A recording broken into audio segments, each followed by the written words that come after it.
ଥରେ ଗୋଟିଏ ଜଙ୍ଗଲରେ ଜଣେ ଚତୁର ଶିଆଳ ଏବଂ ଜଣେ ବିଶ୍ୱାସୀ କୁକୁର ରହୁଥିଲେ।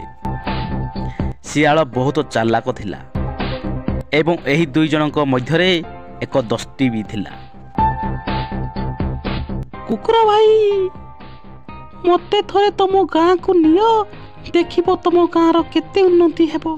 ଦେଖ ବିଲୁଆ ଭାଇ, ଏ ଫେସାଦିଆ କଥା ମୋତେ କହିବନି। ତମେ ମଣିଷ ମାନଙ୍କଠୁ ଅଧିକ ଚତୁର ଅଛ। ନାଇଁ ଯେ କୁକୁର ଭାଇ, କହୁ କହୁ କହିଦେଲି ଆଉ। ହଉ ଠିକ ଅଛି, ଚାଲ।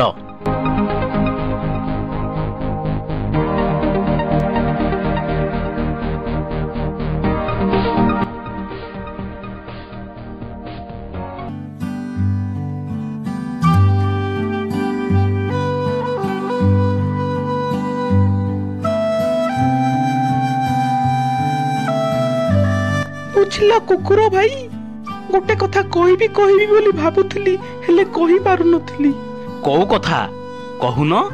ମୁଁ କଣ କହୁଥିଲି କି କୁକୁର ଭାଇ, ଚାଲ ଗାଁକୁ ପଶି ଖାଦ୍ୟ ଚୋରି କରି ଖାଇବା। ନାଇଁ ନାଇଁ, ଏହି କାମ କରିବା ଠିକ ନୁହେଁ। ଗାଁର ଲୋକ ହୁଏତ ଆମକୁ ଧରି ପକେଇଲେ ନିର୍ଧୁମ ମାଡ଼ ମାରିବେ।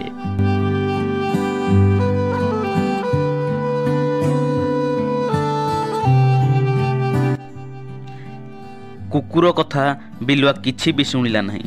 ସେ ଗାଁକୁ ଗଲା ଏବଂ କୁକୁଡ଼ା ଚୋରି କରିବା ପାଇଁ ଚେଷ୍ଟା କଲା, କିନ୍ତୁ ଲୋକମାନେ ତାକୁ ଦେଖି ବହୁତ ଜୋରରେ ବାଡ଼ାବୁଡ଼ି କଲେ।